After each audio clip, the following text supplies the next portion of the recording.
ইরানে অস্থিরতার জন্য যুক্তরাষ্ট্রকে দায়ী করে নিরাপত্তা পরিষদে তেহরানের চিঠি। সহিংসতা উস্কে দেওয়ার অভিযোগ, সরকারের নিষেধ হুঁশিয়ারি উপেক্ষা করেই চলছে আন্দোলন। সিরিয়ায় আইএসের লক্ষ্যবস্তুতে ব্যাপক মার্কিন হামলা, 35টির বেশি স্থাপনায় ছোড়া হয় প্রায় 100 ক্ষেপণাস্ত্র। আলেপ্পোয় যুদ্ধবিরতি ঘোষণা রাষ্ট্রীয় বাহিনীর।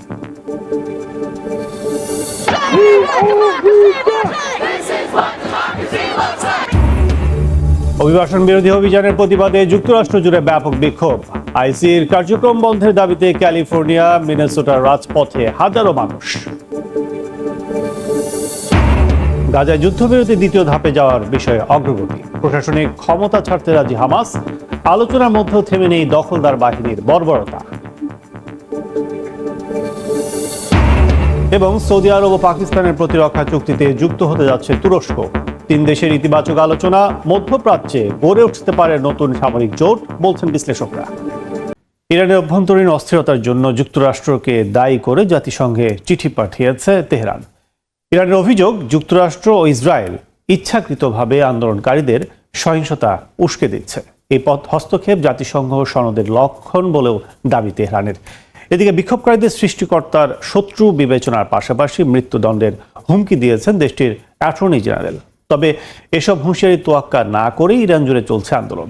এদিকে ইরানকে স্বাধীন করতে যুক্তরাষ্ট্র সহায়তা দিতে প্রস্তুত বলে জানিয়েছে মার্কিন প্রেসিডেন্ট ডোনাল্ড ট্রাম্প।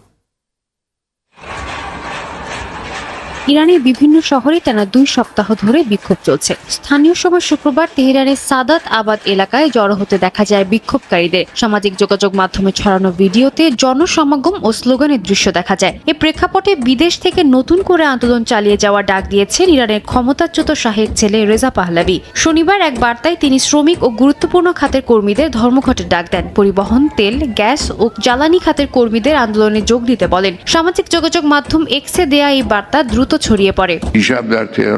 বিক্ষোভের মধ্যে ইরানের সর্বোচ্চ ধর্মীয় নেতা আয়াতুল্লাহ আলী খামেনি জাতির উদ্দেশ্যে ভাষণ দেন। তিনি জনগণের প্রতি ঐক্য বজায় রাখার আহ্বান জানান। তার দাবি, কিছু মানুষ বিদেশি শক্তিকে খুশি করতে রাস্তায় নেমেছে। তিনি মার্কিন প্রেসিডেন্ট ডোনাল্ড ট্রাম্পকে নিজের দেশের সমস্যার দিকে নজর দিতে বলেন। ইরান চাপের কাছে নতি স্বীকার করবে না বলেও জানান।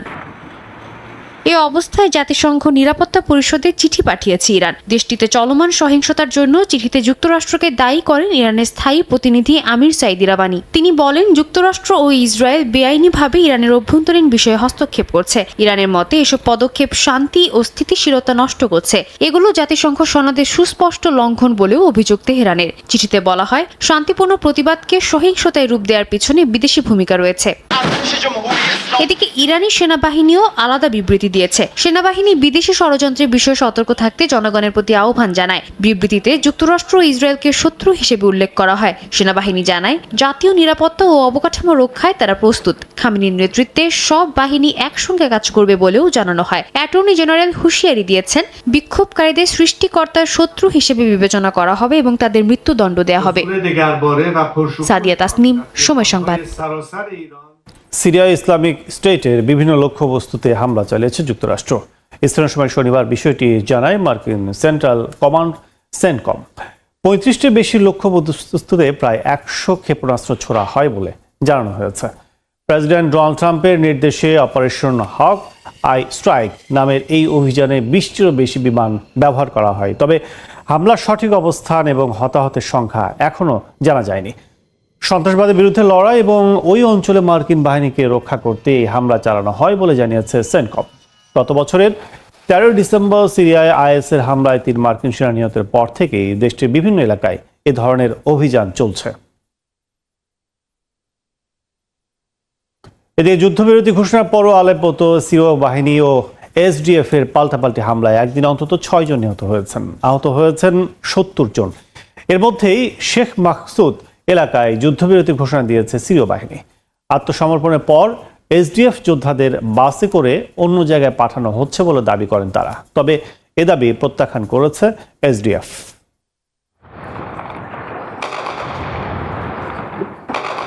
সিরিয়ার আলেপ্পোর বিভিন্ন এলাকায় মঙ্গলবার থেকে চলছে সংঘর্ষ। সিরিয়ার স্বাস্থ্য মন্ত্রণালয় বলছে, এসডিএফ এর হামলায় হতাহত হয়েছেন শতাধিক মানুষ।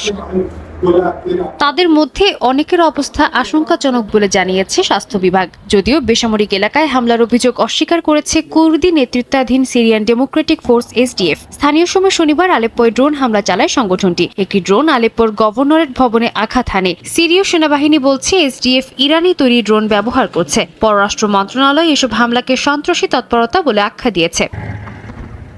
এদিকে শেখ মাকসুদ এলাকায় সামরিক অভিযান স্থগিতের ঘোষণা দেয় সিরীয় বাহিনী। শনিবার বিকেল ৩টা থেকে যুদ্ধবিরতি কার্যকর হয়। সরকারি বাহিনী জানায় পরিস্থিতি ধীরে ধীরে নিয়ন্ত্রণে আনা হচ্ছে। সরকারি সূত্র বলছে শেখ মাকসুদে বহু এসডিএফ যোদ্ধা আত্মসমর্পণ করেছে। তাদের বাসে করে সিরিয়ার উত্তর পূর্বাঞ্চলে তাবকা শহরে পাঠানো হয়েছে। একই সঙ্গে কিছু বেসামরিক পরিবারকেও এলাকা ছাড়তে দেয়া হয়। তবে এসডিএফ এই দাবি প্রত্যাখ্যান করেছে। তাদের বক্তব্য, বাসে করে যাদের নেওয়া হচ্ছে তারা যোদ্ধা নন, তারা জোরপূর্বক বাস্তুচ্যুত বেসামরিক মানুষ। এখনো কিছু এলাকায় বিচ্ছিন্নভাবে লড়াই চলছে বলে জানায় সরকার। এই পরিস্থিতিতে যুক্তরাষ্ট্র উদ্বেগ প্রকাশ করেছে। মার্কিন বিশেষ দূত টম ব্যারাক সংঘর্ষ বন্ধের আহ্বান জানান। তিনি বলেন, সহিংসতার সমন্বয় চুক্তিকে ঝুঁকির মুখে ফেলছে। মার্কিন পররাষ্ট্রমন্ত্রী দফতর সংলাপ সহজ করতে প্রস্তুত বলেও জানান তিনি। এর আগে মার্চে এসডিএফ কে রাষ্ট্রীয় কাঠামোয় অন্তর্ভুক্তির চুক্তি হয়েছিল। সরকার বলছে সেই চুক্তির শর্ত এখনো মানা হয়নি। আলেপ্পোর গভর্নরের দাবি, এসডিএফ চুক্তি অনুযায়ী এলাকা ছাড়েনি, বরং ওই এলাকাকে হামলার ঘাঁটি হিসেবে ব্যবহার করা হয়েছে। সরকার নিয়ন্ত্রণ পুনঃপ্রতিষ্ঠার চেষ্টা করছে বলে জানান তিনি। সাদিয়া তাসনিম, সময় সংবাদ। যুক্তরাষ্ট্রের অভিবাসন বিরোধী অভিযানের প্রতিবাদে দেশ জুড়ে বিক্ষোভ ছড়িয়ে পড়েছে। আইসির কার্যক্রম বন্ধে নানা স্লোগানে মুখরিত ওয়াশিংটন থেকে শুরু করে মিনিয়াপোলিসের রাজপথ। যুক্তরাষ্ট্রে ট্রাম্পের ফ্যাসিজম মেনে নিতে রাজি নন বলে জানান অনেক বিক্ষোভকারী। চলমান বিক্ষোভের মধ্যেই মিনেসোটার ডেমোক্রেট আইন প্রণেতাদের একটি দল ইমিগ্রেশন ডিটেনশন সেন্টার পরিদর্শনে গেলে তাদের ভবন ছাড়তে বলা হয়। গেল বছর যুক্তরাষ্ট্রে অভিবাসী বিরোধী অভিযানের অংশ হিসেবে ইমিগ্রেশন অ্যান্ড কাস্টমস এনফোর্সমেন্ট বা আইসিইর গুলিতে অন্তত ৩২ জন নিহত হয়েছেন। এ বছরের শুরুতেই মিনিয়াপোলিস ইমিগ্রেশন কর্মকর্তার গুলিতে রেনি গুড নামের এক নারী নিহত হন। এই ঘটনার পর থেকে যুক্তরাষ্ট্র জুড়ে আইসিই বিরোধী বিক্ষোভ ছড়িয়ে পড়েছে বিভিন্ন শহরে। স্থানীয় সময় শনিবার মিনিয়াপোলিসে হাজারো মানুষ জড়ো হলে পরিস্থিতি উত্তপ্ত হয়ে ওঠে। বিক্ষোভকারীরা পুলিশকে লক্ষ্য করে বরফ, তুষার ও পাথর ছুড়লে এক কর্মকর্তা আহত হন। পুলিশ জানিয়েছে কয়েকজনকে আটক করে পরে ছেড়ে দেওয়া হয়। লস অ্যাঞ্জেলেসেও হাজার হাজার মানুষ অভিবাসী বিরোধী অভিযানের বিরুদ্ধে র্যালি করেন। সপ্তাহ জুড়ে অঙ্গরাজ্যটিতে প্রতিবাদ কর্মসূচি পালিত হবে বলে জানা গেছে। ফিলাডেলফিয়া অঙ্গরাজ্য বিক্ষোভকারীরা মিছিল করেছে এবং ফেডারেশন ডিটেনশন সেন্টারের বাইরে জড়ো হয়েছেন। আইসিই কে বিতাড়িত করতে নানা ধরনের স্লোগানে মুখরিত হয়ে ওঠে রাজপথ। আন্দোলনের ঢেউ পৌঁছে গেছে শনিবার ওয়াশিংটন ডিসির হোয়াইট হাউসের সামনে। বিক্ষোভকারীরা জানান, রাষ্ট্রীয় মদতপুষ্ট হত্যাকাণ্ড, ভেনেজুয়েলা দখল আর যত্রতত্র অন্য দেশ দখলের হুমকির মধ্য দিয়ে ট্রাম্প প্রশাসন সব সীমা অতিক্রম করে গেছে। আন্দোলনে যোগ দিয়েছেন নর্থ ক্যারোলাইনার বাসিন্দারা। তারা মার্কিন প্রেসিডেন্ট ডোনাল্ড ট্রাম্পকে মানসিক ভারসাম্যহীন বলে মন্তব্য করেছেন। ট্রাম্প প্রশাসনের সব দাবি মিথ্যা। যুক্তরাষ্ট্রের নাগরিকদের বিরুদ্ধে তাদের নীতি আর আন্তর্জাতিক নীতিগুলো দেখলেই বোঝা যায় তারা 20 শতকের ফ্যাসিস্ট সরকারগুলোর নীতি ও ছক অনুসরণ করছে। এসব আন্দোলনের মধ্যে ইলহান ওমর সহ মিনেসোটার ডেমোক্রেট আইন প্রণেতাদের একটি দল ইমিগ্রেশন ডিটেনশন সেন্টার পরিদর্শনে গেলে তাদের ভবন ছাড়তে বলা হয়। আইন প্রণেতারা এটিকে কংগ্রেসের নজরদারির দায়িত্বে বাধা হিসেবে দেখছেন। একই সঙ্গে প্রসিকিউটর নিহত রেনি গোডের ঘটনায় নতুন ভিডিও সহ প্রমাণ জমা দিতে জনসাধারণের সহায়তা চান তারা। মালিহা সুহরওয়ার্দী, সময় সংবাদ। গাজার প্রশাসনিক ক্ষমতা ছেড়ে যুদ্ধবিরতির দ্বিতীয় ধাপে যেতে প্রস্তুত বলে জানিয়েছে ফিলিস্তিনের স্বাধীনতাকামী সংগঠন হামাস। এর মধ্যেও চলছে ইসরায়েলি হামলা। স্থানীয় সময় শনিবার নেতানিয়াহু বাহিনীর হামলায় অন্তত 3 ফিলিস্তিনি নিহত হন। কাগজে কলমে যুদ্ধবিরতি চললেও গাজায় থেমে নেই ইসরায়েলি বর্বরতা। স্থানীয় সময় শনিবার গাজার বিভিন্ন জায়গায় আক্রমণ চালায় নেতানিয়াহু বাহিনী। এতে শিশুসহ বেশ কয়েকজন হতাহত হন। নুসেইরাত ও বুরেজ শরণার্থী শিবিরে আবাসিক ভবনে হামলা হয়। রাফা আল মাওয়াসি ও গাজা সিটির আসকুলা এলাকায়ও হতাহতের খবর পাওয়া যায়। প্রত্যক্ষদর্শীরা জানান, কোনো সতর্কতা ছাড়াই চালানো হয় এসব হামলা। ইসরায়েলি সেনাবাহিনীর দাবি, গাজা থেকে রকেট নিক্ষেপের ব্যর্থ চেষ্টার পর এসব হামলা চালায় তারা। গাজার মানবিক পরিস্থিতি আরও খারাপ হচ্ছে। তীব্র শীত ও ত্রাণ প্রবেশে বাধার কারণে 7 দিনের এক নবজাতকের মৃত্যু হয়েছে দেইর আল বালা এলাকায়। স্বাস্থ্য ও সিভিল ডিফেন্স জানায়, প্রয়োজনীয় তাঁবু ও নির্মাণ সামগ্রী ঢুকতে না দেয় মানুষ ঝুঁকিপূর্ণ আশ্রয়ে বসবাস করছে। জাতিসংঘের হিসাবে গাজার প্রায় 80% ভবন ক্ষতিগ্রস্ত বা ধ্বংস হয়েছে। যুদ্ধ শুরুর পর থেকে এখন পর্যন্ত 71,000-এর বেশি ফিলিস্তিনি নিহত এবং 1,71,000-এর বেশি আহত হয়েছেন। এই পরিস্থিতির মধ্যেই হামাসের রাজনৈতিক ব্যুরোর সদস্য বাসিম নাইম বলেন, হামাস গাজার সরকারি প্রশাসন থেকে পুরোপুরি সরে যেতে প্রস্তুত। তিনি বলেন, জাতিসংঘ নিরাপত্তা পরিষদে অনুমোদনের পর যুদ্ধবিরতি একটি আন্তর্জাতিক পরিকল্পনায় পরিণত হয়েছে, কিন্তু ইসরায়েলি প্রধানমন্ত্রী নেতানিয়াহু প্রতিশ্রুতি ভঙ্গ করছেন বলে অভিযোগ করেন তিনি। নাইমের দাবি, যুদ্ধবিরতি ঘোষণার পর থেকে ইসরায়েলি হামলায় শতাধিক হতাহত হয়েছে, যা যুক্তরাষ্ট্রের সম্মতি ছাড়া সম্ভব নয়। সাদিয়া তাসনিম, সময় সংবাদ। তেল সমৃদ্ধ সৌদি আরব ও পারমাণবিক শক্তিধর দেশ পাকিস্তানের মধ্যে একটি প্রতিরক্ষা চুক্তিতে যুক্ত হতে যাচ্ছে তুরস্ক। এ বিষয়ে 3 দেশের মধ্যে আলোচনা অগ্রগতি হয়েছে বলে জানিয়েছে মার্কিন গণমাধ্যম ব্লুমবার্গ। উপসাগরীয় অঞ্চল ও ইরান ঘিরে বাড়তে থাকা উত্তেজনার মধ্যে এই চুক্তি বাস্তবায়িত হলে মধ্যপ্রাচ্যে একটি নতুন সামরিক জোট গড়ে উঠতে পারে বলে ধারণা করছেন বিশ্লেষকরা। সৌদি আরব ও পারমাণবিক শক্তিধর দেশ পাকিস্তানের মধ্যকার একটি প্রতিরক্ষা চুক্তিতে যুক্ত হতে প্রচেষ্টা চালিয়ে যাচ্ছে তুরস্ক।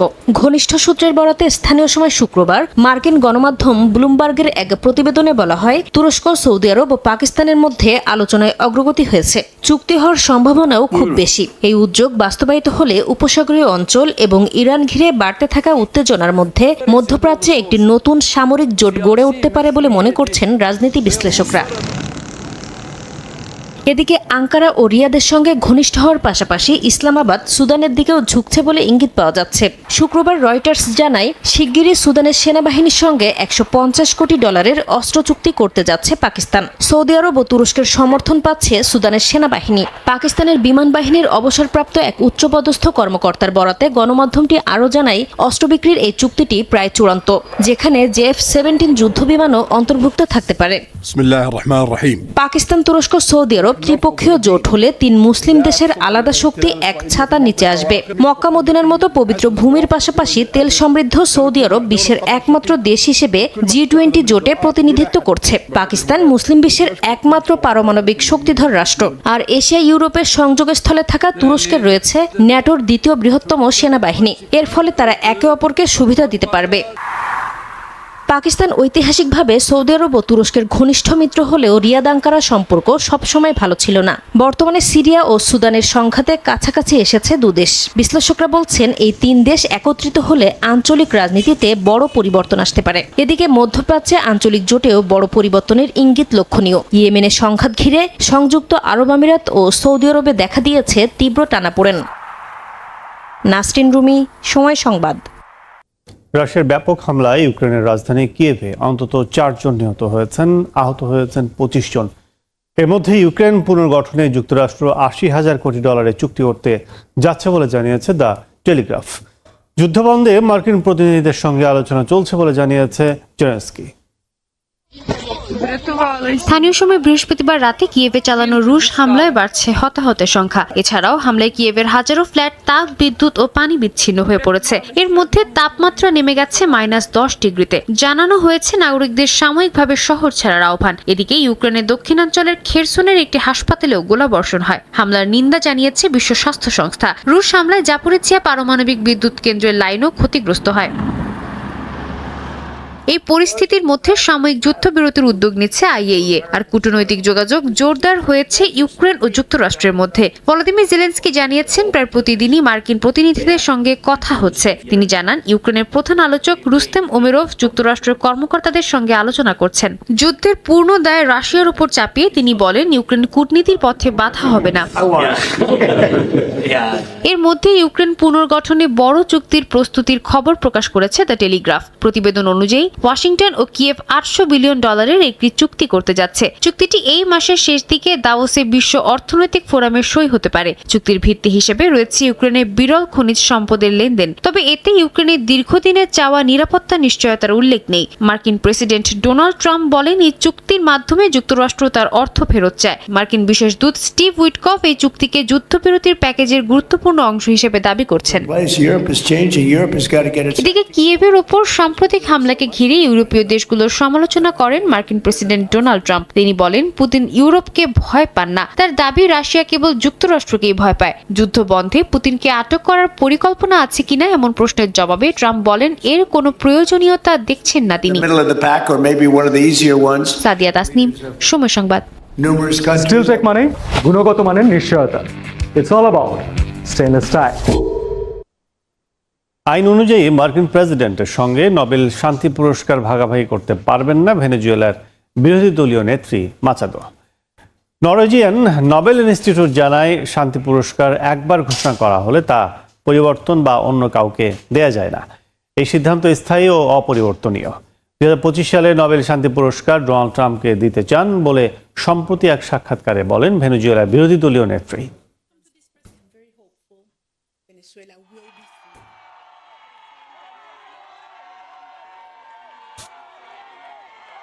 ভয়াবহ তুষারপাতে বিপর্যস্ত রাশিয়া ইউক্রেন। স্থানীয় সময় বৃহস্পতিবার রাত থেকে রাশিয়ায় ভারী তুষারপাত শুরু হয়। এতে কিছু এলাকা 50 থেকে 65 সেন্টিমিটার পুরো তুষারের স্তর জমা পড়ে। এদিকে তুষারপাতে নাকাল ইউক্রেনের বাসিন্দারাও। রুশ হামলায় রাজধানী কিয়েভের হাজার হাজার বাড়িতে হিটিং সিস্টেম বন্ধ হয়ে চরম বিপর্যয়ের মুখে পড়েছে বাসিন্দারা। স্কটল্যান্ডের কিছু এলাকায় জারি করা হয়েছে সতর্কবার্তা। শুভ্র তুষারে ঢেকে গেছে রাশিয়ার রাজধানী মস্কো। স্থানীয় সময় বৃহস্পতিবার রাত থেকে দেশটিতে ভারী তুষারপাত শুরু হয়। এতে কিছু এলাকা 50 থেকে 65 সেন্টিমিটার পুরো তুষারে ঢেকে যায়। ভারী তুষারপাতের কারণে রিং রোড ও ওভারপাসগুলোতে মারাত্মকভাবে ব্যাহত হয় যান চলাচল। এমন পরিস্থিতিতে বাসিন্দাদের সাবওয়ে ব্যবহারের পরামর্শ দিয়েছে নগর কর্তৃপক্ষ। সড়কের পাশাপাশি বিমান ও রেল চলাচলে বড় ধরনের ব্যাঘাত সৃষ্টি হয়েছে। শুক্রবার থেকে 450টিরও বেশি ফ্লাইট বিলম্বিত এবং বাতিল করা হয়। শহরে ট্রেন চলাচল নিরাপদ ও স্বাভাবিক রাখতে তুষার অপসারণ কার্যক্রম জোরদার করেছে রেল পরিবহন সংস্থা। তুষারপাতে নাকাল প্রতিবেশী দেশ ইউক্রেনও। বৈরী আবহাওয়ার কারণে সড়কে যান চলাচল মারাত্মকভাবে ব্যাহত হচ্ছে। এর মধ্যেই শুক্রবার রাশিয়ার ভয়াবহ হামলায় রাজধানী কিয়েভে হাজার হাজার বাড়িতে হিটিং সিস্টেম বন্ধ হয়ে চরম বিপর্যয়ের মুখে পড়েছেন বাসিন্দারা। আবহাওয়ার পূর্বাভাস অনুযায়ী আগামী কয়েকদিন দেশটির তাপমাত্রা আরও কমে যেতে পারে বলে জানানো হয়েছে। এমন অবস্থায় বাসিন্দাদের রাজধানী ছেড়ে বিদ্যুৎ ও গরমের ব্যবস্থা আছে এমন এলাকায় চলে যাওয়ার পরামর্শ দিয়েছে কর্তৃপক্ষ। তুষারঝড় ও সড়কে বরফ জমে যাওয়ায় অনেক এলাকায় ভারী যানবাহন চলাচল সাময়িকভাবে বন্ধ রাখা হয়েছে। দেরিতে ছাড়ছে ট্রেনও। তীব্র তুষারপাতের কারণে স্কটল্যান্ডের কিছু এলাকায় সতর্কতা জারি করা হয়েছে, যা রোববার পর্যন্ত কার্যকর থাকবে। অনেক এলাকায় বন্ধ রাখা হয়েছে শিক্ষা প্রতিষ্ঠান। তুষারপাতের কারণে ইনভারসেন উইক রেল লাইনের পাশাপাশি বেশ কয়েকটি সড়ক বন্ধ রাখা হয়। আগামী দিনে আরও তুষারপাত ও ঠান্ডা আবহাওয়ার পূর্বাভাস দিয়েছে দেশটির আবহাওয়া বিভাগ।